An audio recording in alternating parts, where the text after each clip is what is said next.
Bom, galera, aqui quem fala é o Tarcísio, ao som do rock gótico, porque hoje é dia de vampiros.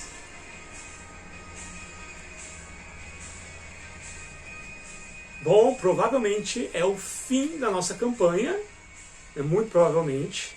Talvez tenha mais uma, vamos ver como é que vai se desenrolar.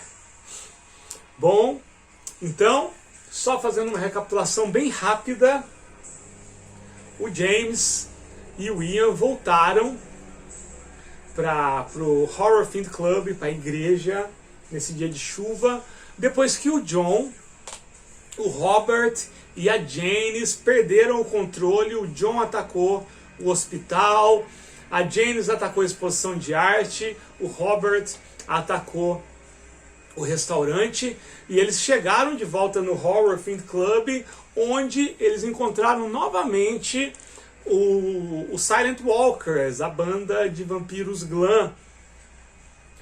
E os vampiros estavam lá para anunciar que a chegada daquele que tinha se pronunciado havia acontecido. E a última cena é as luzes da cidade inteira se apagando e a tempestade começa a vir com tudo novamente, e aquele que iria chegar, o responsável por todo esse caos e que tinha enviado anteriormente os Silent Walkers para algum desígnio misterioso, ele finalmente chega. E a minha cena tá o James, o Ian, os Silent Walkers lá dentro, olhando para essa figura que está bem na entrada da igreja, do portal da igreja, só dá para ver a silhueta dele, e dá para ver que é a figura de um homem, mas por enquanto está tudo escuro, tá bom? Eu vou fazer os preparativos e vou dizer como é que a gente vai descobrir agora quem é esse cara.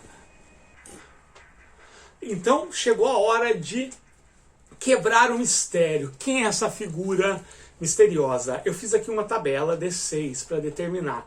Porque assim, já deu para ver que é uma pessoa extremamente poderosa, já dá para ver que existem planos dentro de planos, que o que está acontecendo na cidade de Newcastle é só parte de um esquema gigantesco e misterioso e sobrenatural.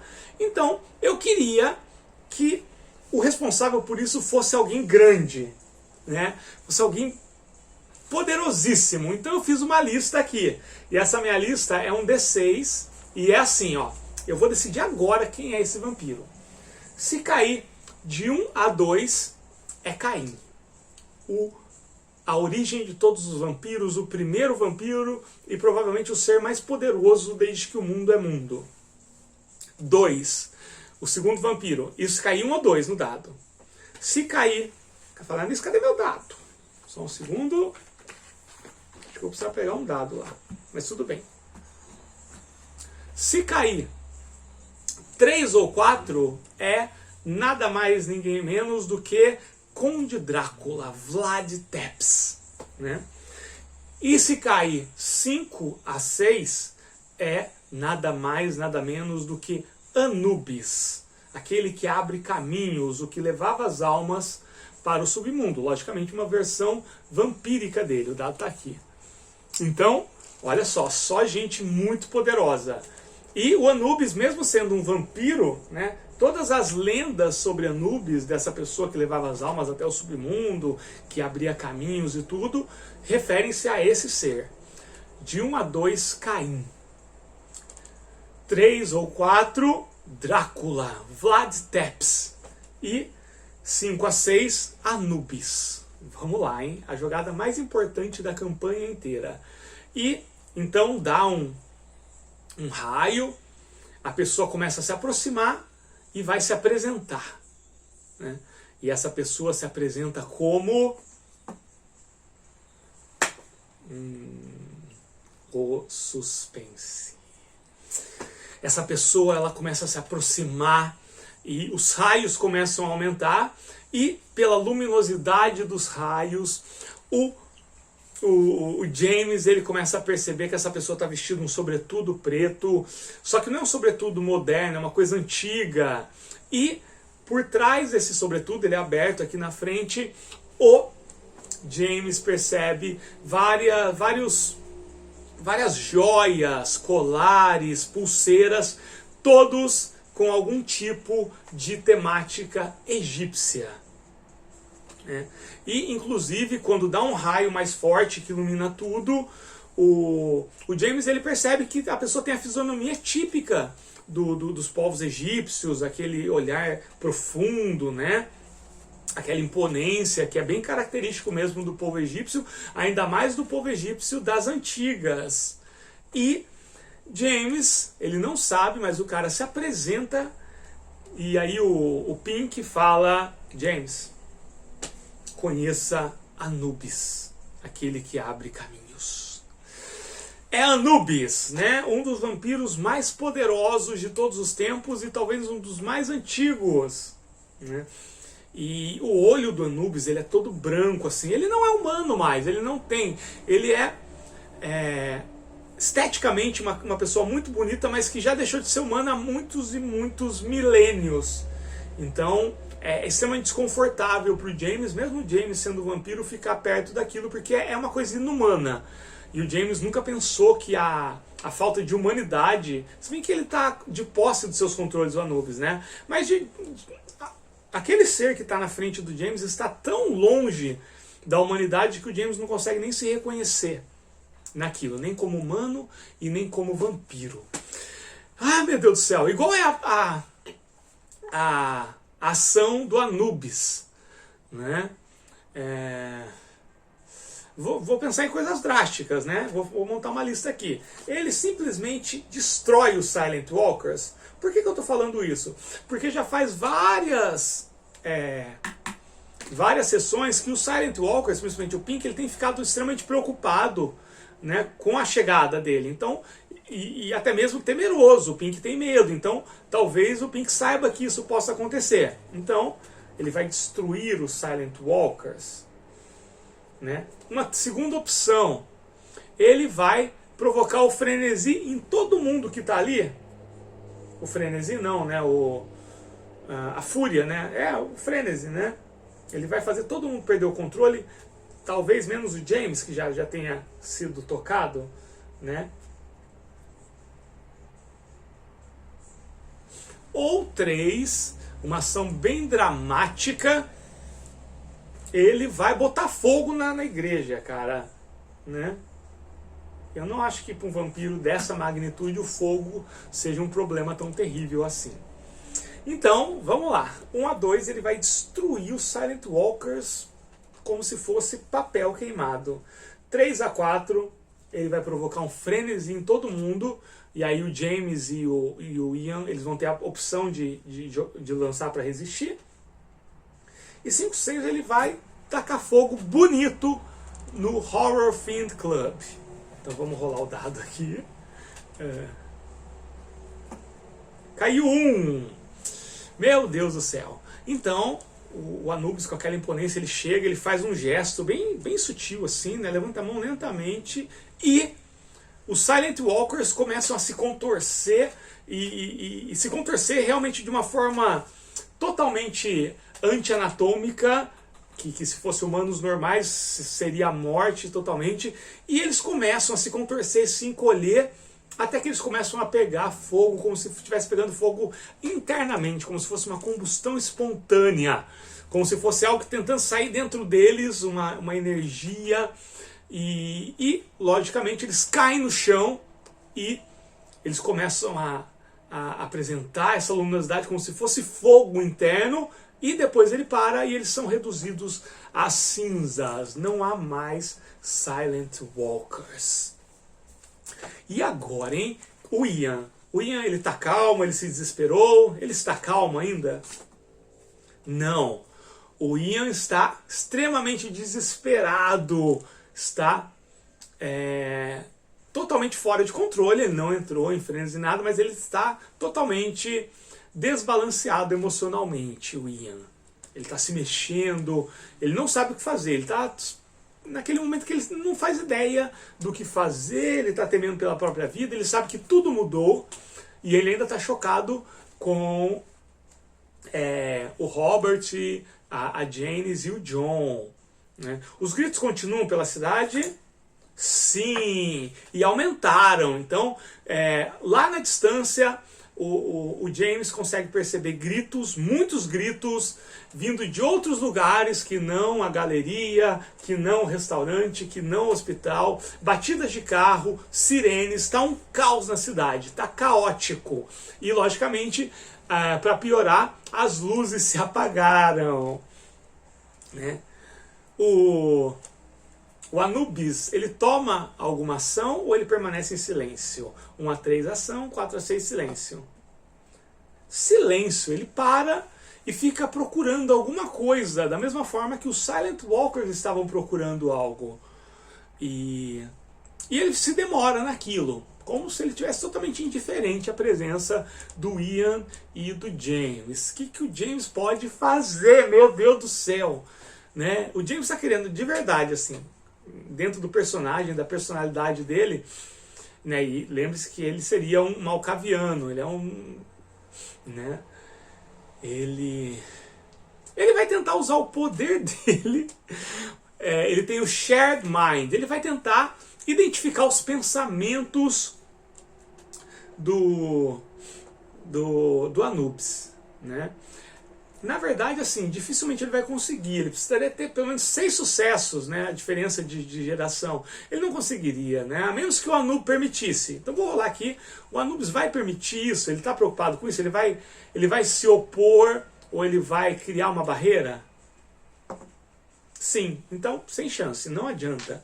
O James não conseguiria, porque a diferença de poder é gigantesca, né? Lembrando que no Fangs você tem o efeito, né? Deixa eu pegar aqui rapidinho. Né? Você tem a geração, e o Anubis seria das primeiras gerações, da geração 1 ou 2, e o James é da 7ª geração, da 6ª geração, aliás, né? Que no Fang só vai até a 6ª. E tem o Generation Effect, só um segundo aí, galera.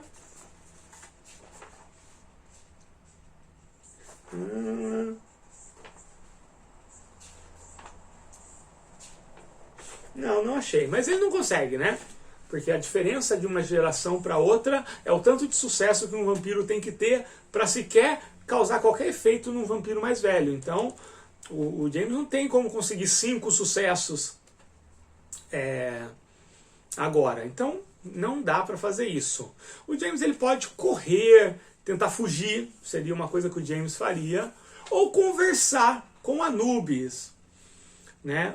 O James é muito curioso, ele quer saber das coisas, então ele vai tentar se aproximar e porque o Anubis se apresentou, né, como Anubis. Ele vai perguntar para o Anubis, se você me disser o que você está procurando, talvez eu possa te ajudar. E para definir, o Anubis responde, primeiro vamos ver isso. Não. O Anubis continua olhando, impassível, né, como se fosse só um mosquito ali rodando em volta. Então o James, sabiamente, ele vai se afastar o máximo que ele conseguir do Horror Fiend Club, né? Será que então ele vai em direção à saída, ele não chama o Ian, depois a gente vê o que ele vai fazer. Será que o Anubis vai impedir o James de sair? Eu acho pouco provável, porque a princípio o Anubis não está nem aí pro James. Então vou jogar e tirar um do resultado, que é mais provável que seja não. Caiu 3, menos 1, 2. Não, ele não se opõe. E o James sai, e lá fora está chovendo muitos trovões, e a cidade está toda no escuro. Ele vê apenas com os raios, e carros passando em alta velocidade, sons de sirene vindo do centro, gritos, muitos gritos. Tem pessoas correndo na rua? Vamos ver. Não tem pessoas correndo na rua. Não necessariamente é bom, mas pelo menos lá naquela parte não tem pessoas correndo na rua. E o James ele toma uma decisão muito séria. Eu pensei bastante nisso, e o James vai fugir, vai tentar fugir da cidade. Ele vai tentar fugir porque ele sabe que ele não vai conseguir impedir o caos. Ele sabe que agora, praticamente isso significa que o mundo dos vampiros vai se revelar de alguma forma. A máscara quebrou, e quebrou bonito. E ele não sabe, o Anubis está procurando alguma coisa ali, tem a ver com aquele símbolo, né, do círculo, né? Eu sei, eu, quanto mestre e jogador, sei o que significa aquele símbolo, mas parece que o Anubis não estava muito afim de revelar, não. E o James não sabe, ele vai continuar sem saber, pelo menos por enquanto. O carro dos Silent Walkers está ali perto? Eu acho provável, vamos ver. 3 mais 1, 4. Sim, o carro está lá. O James vai tentar fazer, vai tentar fugir com o carro deles. O carro está trancado? Sim, está trancado. Será que com a força vampírica ele consegue abrir a porta? Vamos ver, vamos fazer um teste aqui. Eu acho que ele tem vantagem. Vou fazer um teste de vigor. No primeiro já passei. Não preciso rolar os outros dois. Então ele consegue abrir a porta, forçar a porta, provavelmente não vai fechar, mas ele não está nem um pouco preocupado com isso. E a chave está lá? Provavelmente não, menos 1. Sim, não, menos 1, 3. Não está. Meu Deus do céu, será que o James sabe fazer aquela coisa de ligar o carro relando um fiozinho no outro? Aí seria uma coisa de Acuity. Será que ele sabe? Anos 50... Vou rolar sem vantagem, mas também não acho que seja uma desvantagem. Acho que é provável, mas não é certo. Então vai rolar 2 dados, vamos ver. O primeiro, 5, ele passa, ele consegue fazer um contato direto ali e o carro pega. E nisso ele parte ele vai para onde? Em direção a Santa Mônica? Ele não vai em direção a Santa Mônica. Santa Mônica foi a cidade onde tinha aquele barzinho, beira de estrada, que ele foi com os Silent Walkers. Ele acha que de alguma forma Santa Mônica está envolvido nisso que está acontecendo. Então ele vai para o outro lado, tentando fugir o mais próximo de qualquer coisa que na cabeça dele tem a ver com vampiros. E agora eu preciso ver quais cidades existem próximas a Newcastle. Bom, então o James ele começa a passar mentalmente quais cidades existem ali perto, e tem Brookside, tem a cidade de Middletown, tem a cidade de Pike Creek, Newark, Ellesmere, Edgemoor, Brookside. Ele vê uma placa ali escrito Brookside e ele vai em direção àquilo e ele dá uma última olhada para a cidade de Newcastle. 1 a 3, né? Tá tudo assim, mais ou menos normal, ou dá pra ver mesmo na distância que aquilo virou um inferno. 4 a 6. Virou um inferno. Ele olha na distância e ele vê focos de fumaça, ele vê algumas luzes estranhas, a cidade ainda está toda sem eletricidade, mas ele sabe que o inferno se instaurou em Newcastle. E ele consegue ver a igreja está lá, ou tem alguma coisa diferente na igreja, 4 a 6 alguma coisa diferente? Sim! A igreja está ardendo em chamas. E nisso o James parte em direção a Brookside, mas na verdade o James ele vai dirigir até onde ele conseguir, ele vai cruzar os Estados Unidos inteiro para tentar ficar o mais longe possível, não que ele ache que se o Anubis queira encontrá-lo seja tão difícil assim. E várias perguntas ficam rodando na cabeça do James, né? O que exatamente o Anubis está procurando lá? O que significava aquele símbolo com o círculo e o X cruzado? Né? Por que a igreja?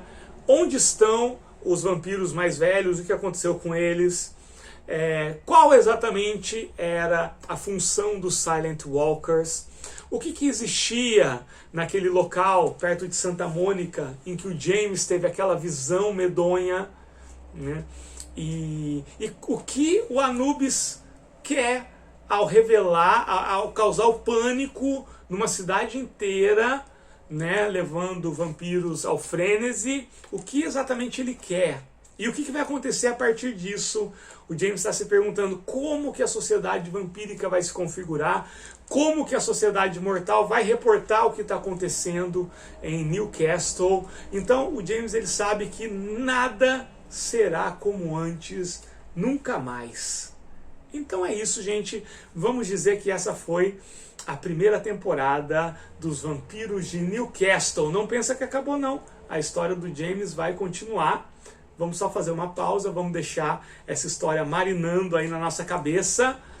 E a gente segue com a nossa crônica vampiresca.